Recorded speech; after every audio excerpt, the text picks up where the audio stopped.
எண்ணெய் கத்திரிக்காய் குழம்பு. இதுக்கு ஒரு பெரிய நெல்லிக்காய் சைஸ் அளவுக்கு புளியை ஊற போட்டுக்கோங்க.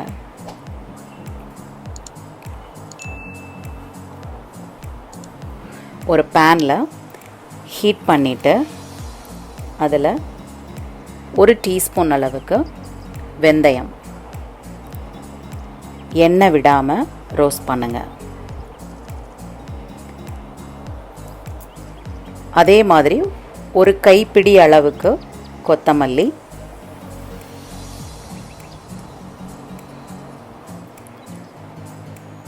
இது கத்திரிக்காயில் ஸ்டஃப் பண்ணுறதுக்கான பவுடர். ஒரு விரலி மஞ்சள் துண்டில் நல்லா நுணுக்கிட்டு இந்த மாதிரி ஓரளவு போர்ஷன் போதும் எடுத்துக்கோங்க. இதை அடிக்கடி சமையலில் செய்கிறங்க, ரொம்ப ரொம்ப நல்ல விஷயம். அது வெளியிலேருந்து மஞ்சள் தூள் வாங்காதீங்க. அப்புறம் ஒரு 10 நம்பர் போல் காஞ்ச மிளகாய்,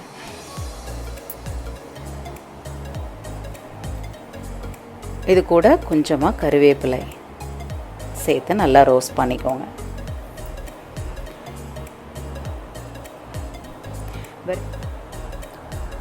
இது மாதிரி நல்லா ரோஸ்ட் பண்ணிக்கோங்க. ட்ரையாக அதோட வாசனை வர அளவுக்கு ரோஸ்ட் பண்ணால் போதும். நல்லா கமகமன்னு மணக்கும். இதை பவுடர் ஆக்கிக்கோங்க. இந்த பவுடரில் இருந்து ஒரு ஸ்பூன் அளவுக்கு தனியாக எடுத்துக்கோங்க.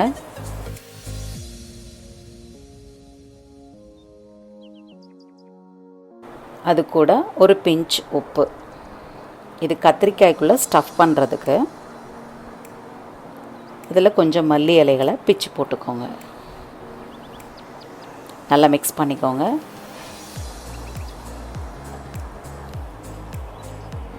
கத்திரிக்காய்களை மேலேருந்து கிராஸ் கட் மாதிரி இப்படி பண்ணிக்கோங்க.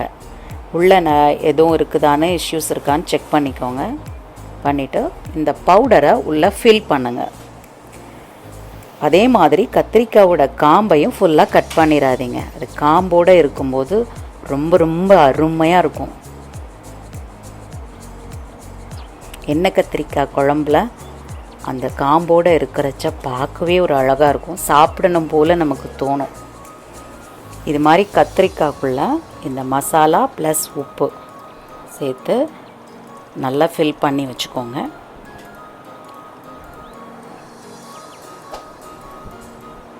இது திருநெல்வேலியிலலாம் வெள்ளை கத்திரிக்காய் கிடைக்கும்.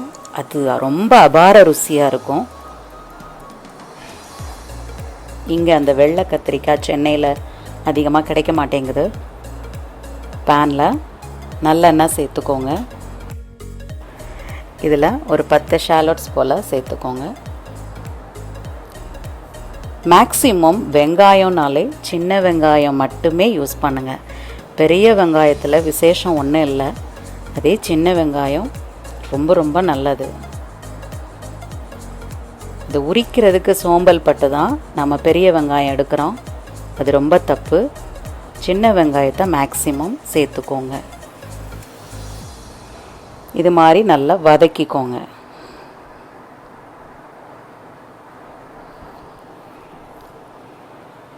அந்த ஆனியன் ஓரளவு குக் ஆனால் போதும்.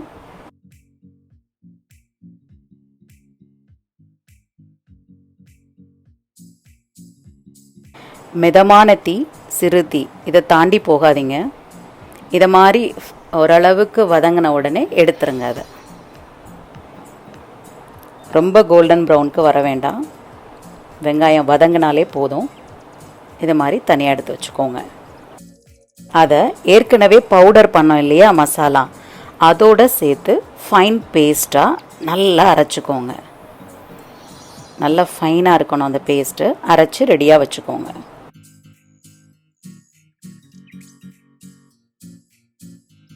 அதே பேனில் கடுகு சேர்த்துக்கோங்க. கடுகு நல்லா பொரியட்டும். தென் கொஞ்சமாக வெந்தயம். வெந்தயம் சேர்க்கும்போது நல்ல வாசனை வரும். சமையலை ரசித்து பண்ண ஆரம்பிங்க, அபார ரிசல்ட் கிடைக்கும். கொஞ்சம் கருவேப்பிலை, அப்புறம் நம்ம ஸ்டஃப் பண்ணி வச்சுருக்கிற இந்த பிரிஞ்சால்ஸ் எல்லாத்தையும் 1 by 1 ஆட் பண்ணுங்கள்.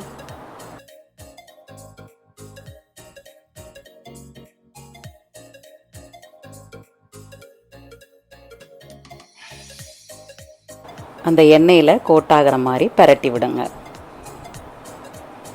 நாம் சமையலில் சேர்க்குற ஒரு துளி உப்பு கூட நம்மளுடைய சமையலை சப்போர்ட் பண்ணலன்னா அதோட ரிசல்ட் நல்லா இருக்காது. ஸோ எவ்ரி இன்க்ரீடியன்ஸ் சேர்க்கும் போதும் ஆத்மார்த்தமான தேங்க் பண்ணுங்கள். சமையல் ரொம்பவே அருமையாக வரும். கொஞ்சம் எண்ணெயும் இதோட சேர்த்துக்கோங்க. சேர்த்துட்டு நல்லா வதக்குங்க. எந்த காரணம் கொண்டு உணவுப் பொருளை வேஸ்ட் பண்ணாதீங்க. கொஞ்சம் நேரம் மூடி வச்சு குக் பண்ணதுக்கப்புறம் இது மாதிரி நல்லா வதங்கியிருக்கும். பார்க்கவே அழகாக இருக்குல்ல. அந்த ஒவ்வொரு கத்திரிக்காய்க்குள்ளேயும் மசாலா ப்ளஸ் உப்பு சேர்ந்ததுனால ஃபைனாக இருக்கும். ஒவ்வொரு கத்திரிக்காயும் நல்லா வதங்கிடுச்சு. இப்போது இந்த கத்திரிக்காய் குழம்புக்கு தேவையான உப்பை சேர்த்துக்கோங்க.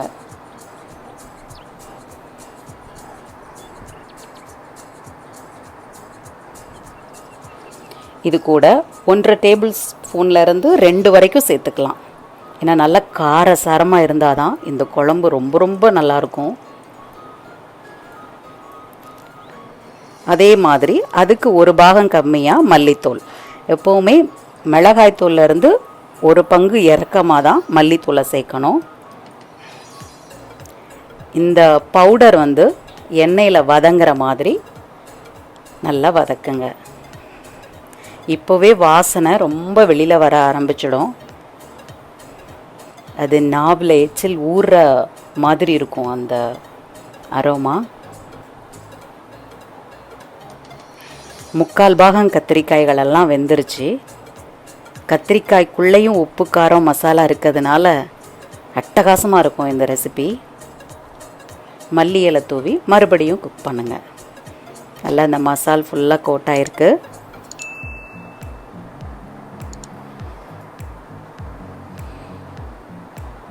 சிறு தீயிலே இதை வைங்க. இப்போ கெட்டியாக கரைச்ச புளிக்கரைசலை அதோடு சேர்த்துக்கோங்க. அதிகமாக தண்ணியாக ஊற்ற வேண்டாம், கெட்டியாக இருந்தால் போதும்.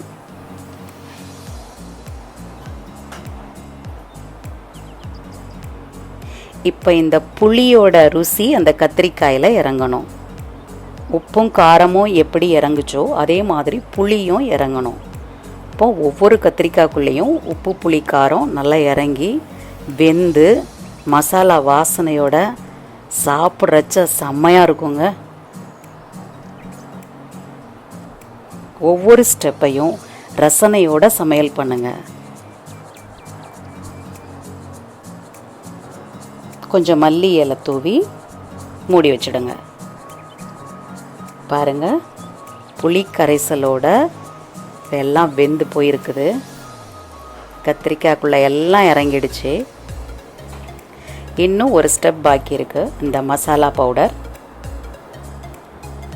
அதுவும் இதோட சேர்ந்ததுன்னா கத்திரிக்காய் அட்டகாசமாக இருக்கும். இப்போ நம்ம சேர்த்து அரைச்சி வச்சுருக்கிற இந்த வெங்காயத்தோடு சேர்த்த பவுடர், அந்த பேஸ்ட்டை புளிக்கரைசலில் அந்த கத்திரிக்காய் அருமையாக வெந்துட்டு இந்த பேஸ்ட்டும் அதோட சேர்த்தாச்சு.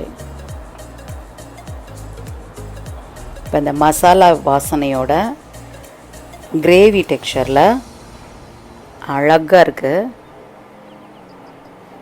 பார்க்கவே நல்லா இருக்குது. டேஸ்ட்டும் ரொம்ப ரொம்ப சூப்பராக இருக்கும்.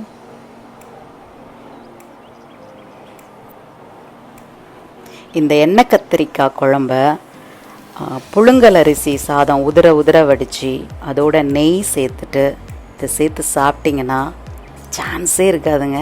அதே மாதிரி பச்சரிசி சாதம் குழைவாக வடித்ததோட நல்லெண்ணெய் சேர்த்து இந்த குழம்ப சாப்பிட்டிங்கனாலும் மறுபடியும் சாப்பிட்டுட்டே இருக்க தோண்டும். ரெடி ஆயிடுச்சு. நல்லா புளி கொதித்து வந்துருச்சு, மசாலா இறங்கிடுச்சு. எல்லா கத்திரிக்காய்க்குள்ளேயும் எல்லா சுவையும் உள்ளே போயிடுச்சு.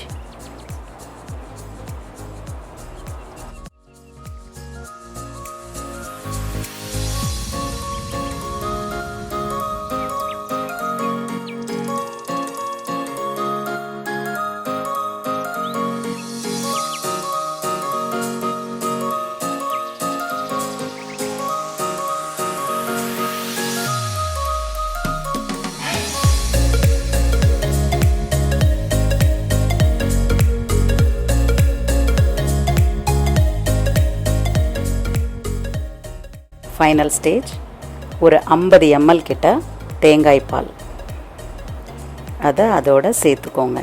இந்த தேங்காய் பால் எதுக்கு சேர்க்குறோம் அப்படின்னா அதீத காரத்தை மட்டுப்படுத்தி ஈவனான டேஸ்ட்டை கொடுக்கும், உங்களுக்கு விரும்புகிற டேஸ்ட்டை கொடுக்கும். அதுக்காக தான்.